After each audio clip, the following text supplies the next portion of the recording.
O'zbekistonda yana bir mudhish fojia sodir bo'ldi. Barcha o'zbek fuqarolari diqqatiga yomon xabar e'lon qilindi. Assalomu alaykum hurmatli tomoshabin. Kanalimizga xush kelibsiz. Agarda kanalimizda mehmon bo'lsangiz, video ostida bir dona like hamda podpisatsiya tugmachasini bosib qo'yishni yodingizdan chiqarmang. Toshkent viloyati Piskent tumani hududidan o'tgan Toshkent-Bekobod yo'lida haydovchi rulda uxlab qolishi oqibatida o'zi va yana bir yo'lovchi halok bo'ldi. Bu haqda Ichki ishlar bosh boshqarmasi matbuot kotibi Bobur To'laganov xabar qildi.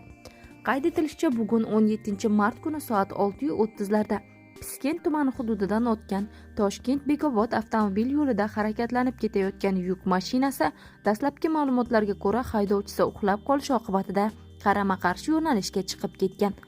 Oqibatda Isuzu avtomobili bilan to'qnashib, yo'l transport hodisasi sodir bo'lgan. Hodisada yuk transport vositasi haydovchisi va bir nafar yo'lovchisi olgan tan jarohati sababli voqea joyida vafot etgan. Bildirilishicha, zudlik bilan voqea joyiga Toshkent viloyati Sog'liqni saqlash boshqarmasi malakali tibbiy xodimlari, viloyat ichki ishlar bosh boshqarmasi, favqulodda vaziyatlar bo'limi va boshqa tashkilot mas'ullari jalb etilib, yo'l transport hodisasining barcha ishtirokchilariga birinchi tibbiy yordam ko'rsatilgan va shifoxonaga yetkazilgan. Voqea yuzasidan qo'shimcha o'rganish va zaruriy chora-tadbirlar ko'rilmoqda. Eslatib o'tamiz, avvalroq Jizzax viloyati Sharof Rashidov tumani hududidan o'tgan M39 avtomobil yo'lida Matiz haydovchisi uxlab qolib yuk mashinasi bilan to'qnashgan edi.